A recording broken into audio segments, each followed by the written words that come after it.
Hey everybody, it's your boy Carlos here. And Joseph. And this is The Passenger Seat.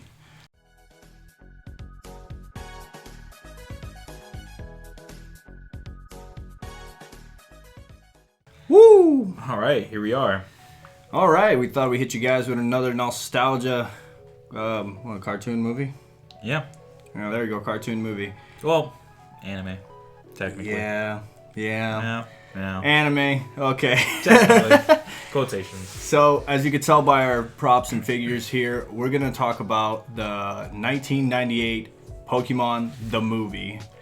The first movie, also translated to Pokemon Mewtwo Strikes Back. Yep, Mewtwo Strikes Back. Or if you want to get really specific, Pocket Monsters. Pocket Monsters. No one calls it that. Nobody. Nobody ever. Only like the real hardcore fan base. Yeah. Excuse me, it's Pocket Monsters. So we were fortunate enough that we actually went to the movie theater to go see it. So we got lucky with that. We're that old. Yes, we are that old. Yeah. But we were still kids when we saw it. Yeah, older still must be the people who took us to see it. Oh, well, yeah, No. that's true. But, yep, it's officially, what was it? 22 years. Almost 23. Nice. All right, so we just thought we'd just talk about some facts of the movie and then some nostalgia moments for us, and then we just end it with a little brief talk about Mewtwo. Yeah, so hopefully y'all will enjoy this and take a step back in time and rekindle some memories there. Yeah, playing Pokemon on the Game Boy Color. Yes. Well, not even on Game Boy Color, like the original Game Boy. The original. So, as you guys know, this movie is based off the series that was going on at the time. Mm-hmm. So, it was under the, you know the names. It's the Johto League? What's the first league? Oh, Kanto. Is it the Kanto League? Kanto. No, because it featured second gen. It features second gen, but we were still in Kanto. Okay, we were still in Kanto. They hadn't done Johto yet. So it just continues based off the series. Everybody was like, who the freak is that egg that Misty's holding? Oh, that's what it was. Yeah. Or like the little elephant that appeared and Donphan. it rolled and everybody was like, what is that? Yeah.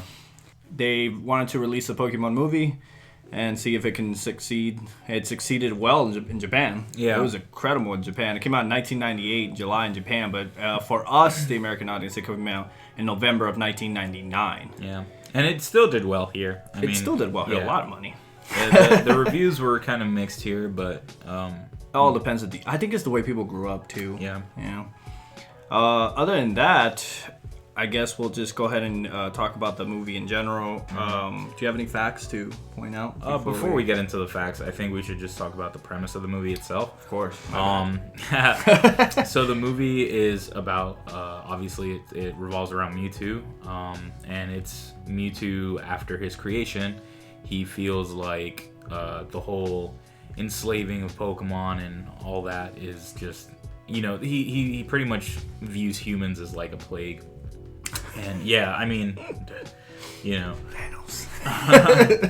And so yeah, he just wants to get rid of all the humans. Right? No, he wanted the humans to be enslaved. He wanted the Pokemon to be Pokemon masters. Yeah, exactly. That's what it was. Yeah. So basically he, who could blame him? His origin story is so dark. Yeah, exactly. No, he was too smart, and he was realizing things that just he didn't like. And so yeah, basically Ash and friends, so Brock and Misty, they are invited to come and, what is it, like a tournament or something? I believe it was, they got invited to participate in some tournament that if you win, you become like the best Pokemon master. So a lot of people... No, it was that, I think it was like Mewtwo was going under the guise as like the most powerful Pokemon trainer. Yes, that's what it was. And then they got invited to battle against the strongest Pokemon trainer. And Ash was like, bet, let's go. Which he's still 13 at this moment. Isn't it 10? Whatever. Yeah. Whatever. I remember because they were all like, we can do this, and then the storm happened. Only a few decided to trump the storm and go all the way over there. Yeah. Which Lapras. is Lapras. There's one part where they like go go into the water, right? They fall into the water. Yeah. And then like Starmie had to come out and help them out. Yes, that's what it was. And Squirtle and stuff. It's pretty wild. So essentially, after everything, after the tournament, they find out that it was never something like that because a Pokemon came out of nowhere and started talking to them. And oh yeah, it was so when they got there, Mewtwo shows up and it's like I'm not a trainer, I'm a Pokemon. Yeah, that's what it was. And he's like, I'm about to whoop y'all's. I'm about to open a can of, And he proceeds to kick all their butts, and then he takes all their Pokemon. He says, now that I beat you, I'm taking all you. You know when you ever had a bully back in school? Yeah, it just takes all your... Yeah, he was like, if I beat you at Pokemon cards, I'll take like your rarest one. That was basically what happened. He was like, I beat you, I'm taking all your Pokemon. And then he clones them. He clones them, genetically modifies them, and they come out with these... Well, not all of them, but for some weird reason, only Charizard, Blastoise, and Bulbasaur come out weird tribal tattoos. Yeah. I don't know why. Really cool looking. But they look cool. They look pretty dope. And then they had like a mini tournament, which was basically the trainers against Mewtwo's Pokemon. I remember that. And then, so they're all fighting. Mew shows up, which is, Mewtwo's daddy. And, his genes, yeah. Okay. Because I think this is maybe this is the first time, maybe the second time we were introduced in the cartoon franchise to a legendary Pokemon, which was Mew. Because the first one was Ho-Oh, but he really just briefly appeared. Yeah. But yeah, so basically, Mew shows up. They use Mew's DNA to create Mewtwo. And so, obviously, Mewtwo finds Mew very offensive. So he starts battling with Mew. All the Pokemon are fighting. Ash can't stand to see Pokemon fight anymore. So he runs in the middle of the battlefield, gets shot by like 2 hyper beams from Gyarados, I think. I remember. And then he turns to stone. And then, that very scene. Emotional scene. It was a lot for a kid. Okay? Tell me what we're fighting for. That was before he got blasted, but yeah. So he turns to stone. And he gets saved by tears. Right? All the Pokemon notice what happened. They start crying. No gong. Yeah, remember that. So that's the general premise of the movie. Yeah, so, and basically, like you said, that's the premise of the movie. And then Mewtwo hit us with one of the most iconic one-liners, or like in Pokemon? Sentences, yeah. He goes, and I quote, "I see now that the circumstances of one's birth is irrelevant. It is what you do with the gift of life that determines who you are." Wow. That's some deep... Well, isn't that amazing? That was fantastic. Obviously, as a kid, when I saw this movie, my emotions were everywhere. I freaking loved that movie, man. I kept, even now I can still watch that movie. You don't realize how short it is until you watch it again. It's a very short movie, 72 minutes long. And, Jesus Christ. I'm sorry, I got on a site to find that quote so I could quote it appropriately. And then there's another quote that Mewtwo says, and I want you to see, like, I want you to hear this. I want you all to hear this too. With the recent events, with the stocks and everything. Oh, okay. He says, and I quote, "The world pushes us with no mercy, and when some push back, the world points and cries evil." Wow! That's some deep from a Pokemon, man. Mewtwo's got some, Mewtwo's got to spin some fire over there. So originally, this movie was sectioned off into three segments. But all 3 segments were actually featured in the Japanese release, not the American release. One of the things that was left out of the American release, for those of you who can remember in the movie theater, was Mewtwo's origin story, because it was deemed too dark for American audiences. Yeah. But the first segment was actually Pikachu's vacation. I don't remember it that well, I'm going to be honest. Isn't that the one where Charizard gets stuck in the pipe? Oh, yeah. Now I remember it. Yep, I remember it. When all the Pokemon start helping him get out because he was a bully. Yeah. He's like a jerk or something like that. Yeah, that's what it was. Mewtwo's origin was all Giovanni's doing. Yeah. Yeah, that guy's a douche. Yeah. All right, well, I guess we'll move on to the nostalgic moments, at least from what we can remember from the movie. I mean, I started off with Pokemon like way back.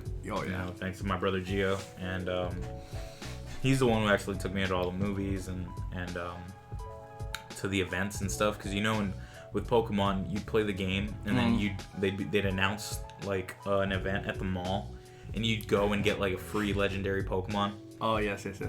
Dude, I remember those moments vividly, and when I watched the movie, or from what I remember for the movie, my favorite parts were when the Pokemon got cloned.